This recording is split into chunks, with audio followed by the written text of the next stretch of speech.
Emerging from my room with a smug grin on her face was Sherry, my son's wife. "Oh, thank you," I replied. I had just cleaned my room a few days ago, but maybe it still looked messy to someone else. I decided to just thank her for now. Sherry never lifts a finger around the house. She's always snarky and throws tantrums when things don't go her way, so her cleaning my room, that's suspicious to say the least.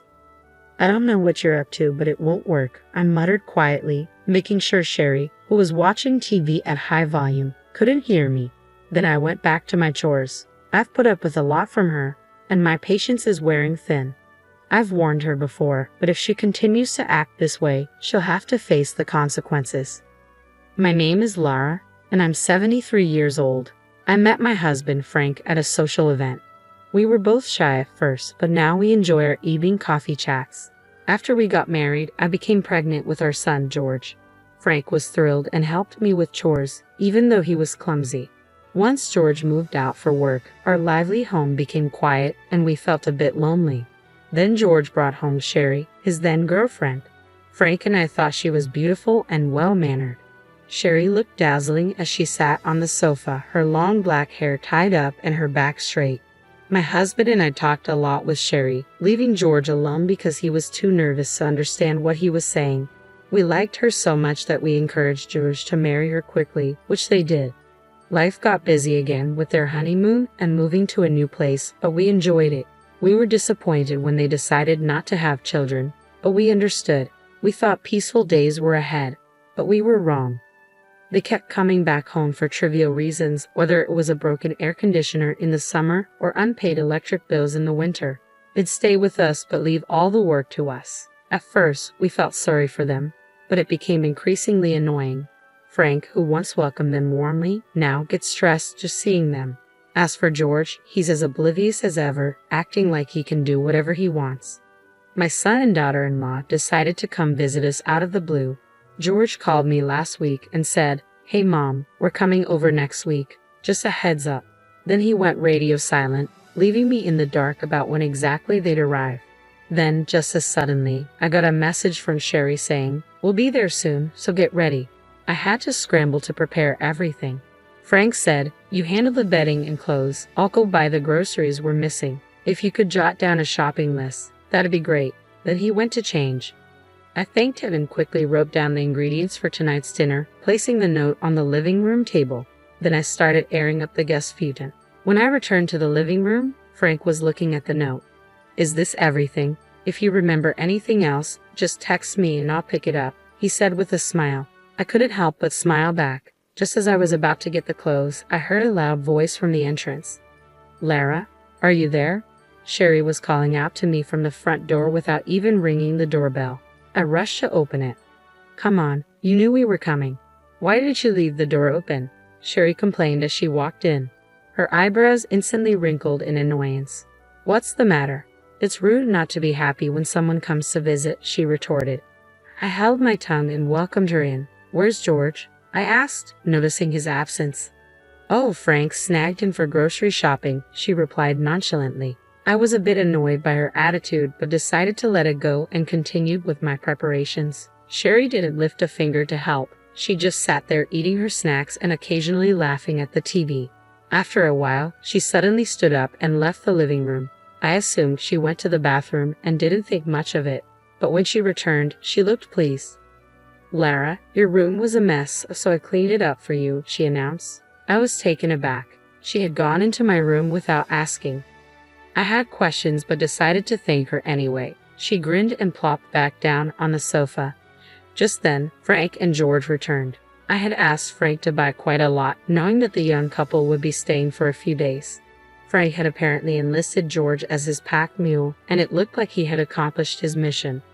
Frank handed me the groceries, stepping over a visibly exhausted George, who was still holding bags at the entrance. After saying thanks, I took out what I needed and started putting the rest away in the fridge. "Hey George, stop lounging and bring everything here," Frank called out. George, still sitting by the entrance, looked a bit annoyed but eventually brought in all the bags in a few trips. "Man, I'm beat. Mom, pour me some iced coffee too," George said. "Do it yourself," Frank scolded George again for his whiny tone, but I prepared the coffee with a wry smile. Welcome back, thank you. Dinner will be ready soon, so just wait a bit. All right, George said as he took the iced coffee and headed to the living room. He sat next to Sherry and gulped down his drink. I continued preparing dinner, but Sherry didn't offer to help. Not that I expected her to. In fact, I'd rather she didn't. She might mess something up. Eventually, dinner was ready and we all ate. It was a simple spaghetti meal, but there were no complaints from George or Sherry, so it was all good. After dinner, the room had that relaxed post-meal atmosphere. Frank and the young couple were watching TV, no conversation, but that's better than the alternative. I left the living room to get their change of clothes. On my way, I ran into Frank, who had just come out of the shower. Should I offer George the shower first? I can go last, he suggested. Oh, you've been out shopping. I can't make you wait, I replied, laughing as I entered the living room to find George dozing off. George, don't sleep here. Go take a shower. Stop nagging, George replied listlessly. I placed his change of clothes on him and handed Sherry hers. Sherry took the clothes but quickly pushed them back with a frown. I liked the ones I wore before. These aren't as nice, she complained. I was taken aback by Sherry's complaint, but arguing would only escalate things. Oh, is that so? Wait a moment, I said, heading to look for the other clothes. George, uninterested in the whole affair, yawned and headed to the shower. While searching, Frank popped his head in. Do you know where my golf balls are? Aren't they next to the closet where you usually hang your coat and bag? I can't find them, he replied. Puzzled, I watched Frank leave and then returned to Sherry with the new clothes. Ah, this is it. You get what you pay for, she said, satisfied with the replacement. I had bought the clothes when Sherry and I went shopping specifically for when they stayed over. Sherry had insisted on something expensive, and I had given in. I'll shower next. I don't want to go after an old person, Sherry said, just as I was about to retort. Frank returned, looking concerned. Still can't find them. Sherry, do you know where the bag of golf balls next to the coat closet is? Frank, seemingly at a loss after searching everywhere, decided to ask around, not expecting much of an answer. What he got was a shock. I have no idea what you're talking about. Are you accusing me of stealing? That's terrible. How could you suspect me? Sherry's loud denial left me stunned. Frank tried to explain it was a misunderstanding, but an irate Sherry wouldn't hear it. George, freshly showered, returned, and we all tried to calm her down, but she stormed off to the shower room, still in a bad mood. The living room fell silent, filled with tension. What just happened? George asked, noting that it was rare for Sherry to be this flustered. But why did she really get so angry? I couldn't help but suspect Sherry based on her usual behavior. Come on, Dad, apologize. You're practically accusing her, George said. Before I knew it, George and Frank were arguing. It took me quite a while to break it up. Just then, Sherry returned from her shower, making things even more complicated. Now Frank was the one being grilled by the young couple, but Frank didn't back down, especially when he scolded Sherry for her behavior today. She stormed off to the guest room. George continued to yell, blocking Frank, who tried to follow her. You keep blaming Sherry, but you haven't apologized for suspecting her. You never apologize. That's what I hate about you. Enough, Frank muttered. Do as you please, and he returned to his room. The living room fell silent again. I sighed and headed for the shower. I'm going to bed, George said curtly, heading for the guest room. I stopped him. The guest feed and smells musty, George. Sleep in my room. Sherry's overreaction to Frank's words and the mysterious cleaning of my room had made me suspicious. I decided to let George use my room, which was originally intended for Sherry. Your room? I'm fine with a little mustiness.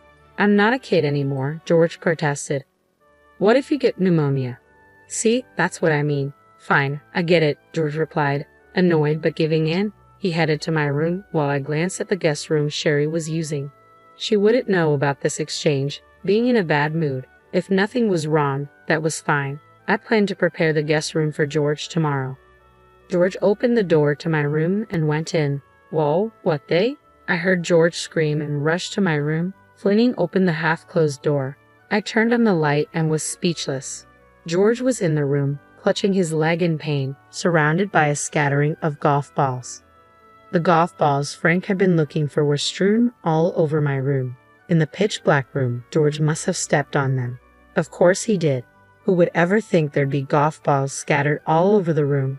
George lost his balance, stepping on one, and tried to regain it, but ended up putting his weight in the wrong place and fell hard. He was clutching his leg and whimpering, tears streaming down his face.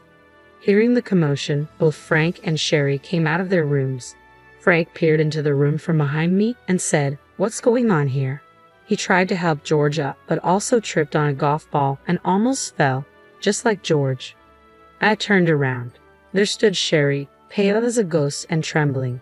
Why is this happening? This is Lara's room." Her voice was so soft it was almost drowned out by Frank's urgent questioning of George. "Yes, this is my room. Speaking of which, Sherry, you cleaned this room today, didn't you?" At my words, Frank and George turned to look at her. Sherry took a step back, flustered. "Did you see these golf balls when you cleaned?" I asked gently. Sherry just stood there, shaking. "Sherry, do you know anything about these golf balls?" Still, Sherry remained silent. "Hey, Sherry, what's going on? Answer me," George demanded, his patience wearing thin despite his obvious pain. I didn't know you'd be coming into this room," Sherry finally said, backing away and shaking her head. Frank muttered, "We have no choice but to call an ambulance and the police." At those words, Sherry collapsed on the spot, sobbing. I immediately called an ambulance and the police, then checked on George. He was sitting, clutching his leg, struggling to breathe, his face red with anger. He answered my questions, but his eyes were filled with rage toward Sherry. Eventually, the ambulance arrived, and I accompanied George to the hospital. After an examination, it was determined that George had fractured the top of his foot and would need to be hospitalized. By the time we got to the hospital, his foot was swollen and bruised, almost too painful to look at. The nurses and doctors advised reporting the incident to the police, clearly displeased with the situation. I agreed and stepped out to call Frank. He answered and informed me that the police had arrived and were currently taking statements. The call was then handed over to the police officer, who expressed a desire to hear the full story later, to which I agreed. According to Frank, Sherry was just sitting on the floor, unresponsive to anyone or anything. After hanging up, I returned to George's hospital room, received instructions for his hospital stay, and decided to go home to gather some essentials. When I arrived back home, there was a crowd gathered around, making it difficult to get inside. Finally, inside, Sherry immediately started to lash out. "Why wasn't it you? Why did George go into that room? If you had gone in, none of this would have happened to George." Breaking free from the police officer's restraint, Sherry lunged at me. "It should have been you. You're already old. If you had fallen, this house and this land would have been mine." Despite efforts from Frank and the police, Sherry continued spewing hateful words with a ferocity that felt like she could physically harm me. She was eventually pulled away and arrested. Suddenly silent, as if a switch had been flipped, she was escorted out of the house by the police, drawing the attention of many onlookers. Left behind, Frank and I stood there stunned, watching the whole sequence of events unfold. We were snapped back to reality by the police officer. I briefly answered their questions and then headed back to the hospital with the essentials George needed. When I arrived at his hospital room, no nurses or doctors were around. Upon hearing about the situation at home, George, who had momentarily forgotten about his severe injuries, started to make a commotion. A nurse rushed in, and together we managed to calm him down. "I've been suspicious of her for a while," George began. "The way she sometimes looks at Mom bothers me. I've been meaning to say something." Despite his words, I had never sensed any such concern from George before, nor did it seem like he had noticed anything alarming. He always avoided getting involved in troublesome matters. This time seemed no different. Utterly exasperated, George continued, "Hey, Mom, I've been thinking for a while now." His voice lowered, and I asked him curiously what was on his mind. "I'm thinking of breaking up with Sherry," George confessed. His sudden revelation surprised me, but given everything that had happened, it didn't seem unreasonable. "I don't know how Sherry acts when it's just her and me, but her behavior during visits has been terrible. She acts as if she's entitled to special treatment, refuses to help out, and throws tantrums if things don't go her way," George explained. "We've never liked her, but we never thought about forcing me to divorce her. We've never been fans of her behavior, that's for sure. But that doesn't mean we ever considered pushing me to divorce her. We never asked you or Frank about Sherry, and it felt wrong to even consider it." After all, I'm an adult and it's not your place to meddle in my marriage, George said. Frank and I have even talked about staying out of it if George doesn't say anything. But now George is coming to us for advice on divorce. I was at a loss for words. Mom, she's always been so harsh with you, and she's been rude to Dad too. I can't take it anymore, George exclaimed. It was then that I felt something was off. Sure, Sherry had never hidden her disdain for me. She didn't even try. I assumed she acted the same way when it was just her and George. However, she was indifferent to Frank. Frank is a gentle soul, but not much of a talker. He has a stern face, which is probably why I rarely saw them talking since they got married. So it felt odd when she got flustered after Frank asked about the golf ball incident. She usually gave cold replies, but this time she raised her voice. Do I have to pay alimony if we divorce? And there are hospital bills too. Can you help, Mom? George asked suddenly. That's when it clicked. George had been trying to butter me up for this very reason. It's heartbreaking, but George is my flesh and blood. I can read his expressions and gestures. I know what he's thinking. I've always found him adorable and couldn't help but meddle. But ever since he hit puberty, he's found it annoying. Like Sherry, George also resents us, but he's playing the good son for the sake of money.